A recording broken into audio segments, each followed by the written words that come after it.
तैयार हो जाओ। चिलाकी के साथ नवाज शरीफ को धोखा दिया है। हमारी कदर नहीं की, आपने हमारे इस पीठ में छुरा घोंपा। अगर मेरी पार्टी मुझे हुक्म देती है, मियाँ साहब मुझे कहते हैं कि तुम बात करो, मसूद जरदारी साहब, आपको अगर टास्क दिया गया तो आप कनेक्ट कर लेंगे उनके साथ? मैं कर लूंगा। वक्त बदलते देर नहीं लगती। सैफ रहमान को मेरे पैरों में गिरना पड़ा, कभी इनमें से किसी को गिरना पड़ेगा। मैंने 5-7 रोज उनको फोन किया है, उन्होंने नहीं जवाब दिया।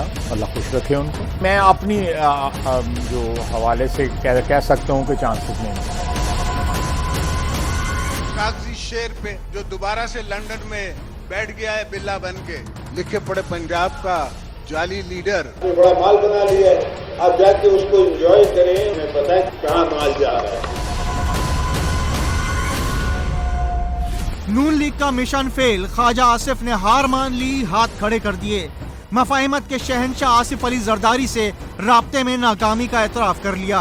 16 अगस्त 2017 को जियो न्यूज के प्रोग्राम कैपिटल टॉक में ख्वाजा आसिफ ने आसिफ जरदारी से राब्ते बहाल कराने में अहम किरदार अदा करने का दावा किया था। क्या कहा था उन्होंने, एक बार फिर आपको सुनवाते हैं। अगर मेरी पार्टी मुझे हुक्म देती है, मियाँ साहब मुझे कहते हैं कि तुम बात करो, मसूद जरदारी साहब, आपको अगर टास्क दिया गया तो आप कनेक्ट कर लेंगे उनके साथ? मैं कर लूंगा। इत्तेफाक से ये वही दिन था जब आसिफ जरदारी ने नून लीग से तमाम नाते तोड़ने का ऐलान किया था। मिलना तो दूर की बात, हाथ मिलाने से ही इनकार कर दिया था। यहाँ तक कह दिया था कि नवाज शरीफ से राब्ते की डोर जोड़े रखने के हक में भी नहीं। और आज 2.5 माह बाद वजीर खारजा ख्वाजा आसिफ ने इसी प्रोग्राम कैपिटल टॉक में अपनी बेबसी जाहिर कर दी कि वो आसिफ जरदारी को टेलीफोन लाइन पर लाने में भी नाकाम हो गए। जो पैगामात छोड़े वो भी जवाब का इंतजार करते रह गए। मैंने 5-7 रोज उनको फोन किया है, उन्होंने नहीं जवाब दिया। अल्लाह खुश रखे उनको। मैं अपनी जो हवाले से कह सकता हूँ कि चांसेस नहीं।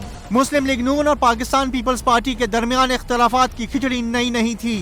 काफी अरसे से सियासी दोस्ती की हंडिया शिकवों और शिकायतों के चूल्हे पर धरी थी। पहले रिश्तों में दरार आई थी, फिर लहजों में तलखी घुलने लगी थी। आसिफ अली जरदारी का लहजा कड़वा होता चला गया था। कभी हुकूमती वुज़रा को पैरों पर लाने की धमकियां सामने आईं, तो कभी सीधे सीधे मियां साहब पर निशाना लगाया था। वक्त बदलते देर नहीं लगती। सैफ रहमान को मेरे पैरों में गिरना पड़ा, कभी इनमें से किसी को गिरना पड़ेगा। और अब रही सही कसर ख्वाजा आसिफ के ताज़ा तरीन एतराफ से पूरी हो गई। मई 2006 से पाकिस्तान पीपल्स पार्टी और मुस्लिम लीग नून जिस मफाहिमत की गाड़ी पर सवार थीं, उससे इमरजेंसी ब्रेक लग गए। यूं ताल्लुकात की वो डोर टूट गई जो आज से 11 साल पहले लंदन में बेनजीर भुट्टो और नवाज शरीफ के दरमियान मिसाक जमहूरियत के नाम पर जोड़ी गई थी। ये साहब और हमारा अब वास्ता इंशाल्लाह 2nd to 3rd जनरेशन तक चलना है। वो मुझे बड़ा भाई कहते हैं, मैं उनको बड़ा भाई कहता हूँ।